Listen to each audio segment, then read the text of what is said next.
Ma grand-mère, elle m'a chassée de la maison. Je suis devenue une chérie, une enfant de la rue. Dans la rue, on est comme des papillons. Là où le sommeil nous trouve, c'est là où on dort.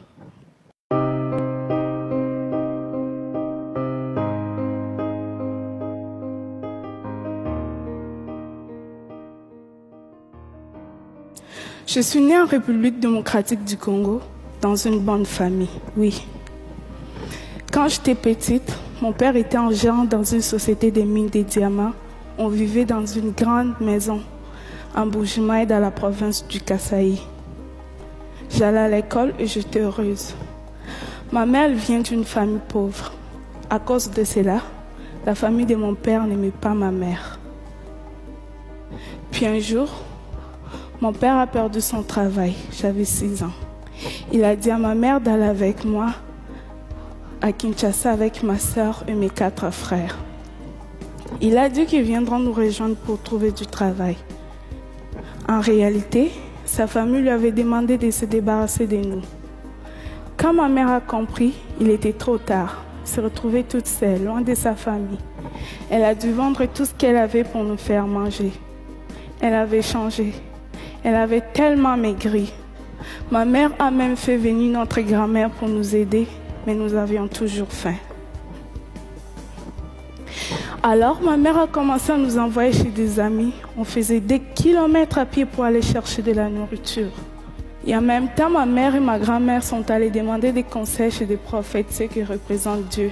Elles cherchaient la cause de tout le malheur de notre famille. Le problème est qu'elle m'avait amené chez un faux prophète. Et il a été décidé que c'était moi la cause et que j'étais une sorcière.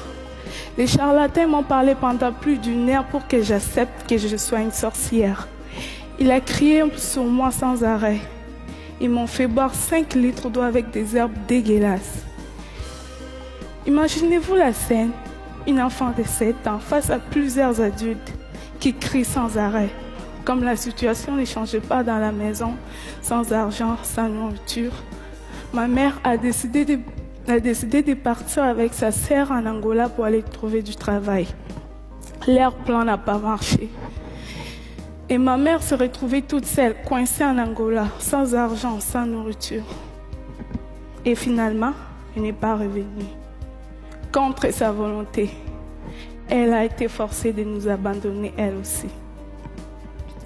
Et on est resté avec grand-mère. Pendant 2 ans, j'ai été traitée comme une sorcière. Elle a dit à tout le monde de ne pas m'aider, de ne pas me parler, de ne pas jouer avec moi. Dans mon quartier, on ne me laissait pas m'approcher des autres enfants. J'étais toute seule. J'étais pauvre. J'avais faim. Mais j'étais surtout pauvre d'amour. Et finalement, ma grand-mère, elle m'a chassée de la maison. Je suis devenue une chérie, une enfant de la rue. Dans la rue, on est comme des papillons. Là où le sommeil nous trouve, c'est là où on dort. Dans la rue, on devient des soldats pour survivre. On oublie la lecture et l'écriture pour apprendre à se battre.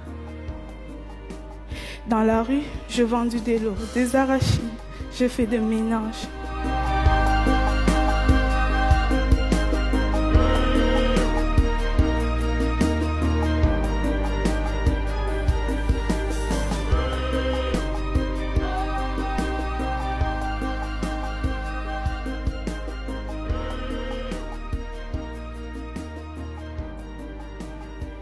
Le film a eu beaucoup de succès. Je suis passée des rues de Kinshasa au tapis rouge des festivals. J'ai reçu même l'Ours d'argent en 2012 à Berlin. Le film a été même nominé aux Oscars. Et aujourd'hui, j'ai 18 ans et que j'ai reçu 18 prix dans le monde.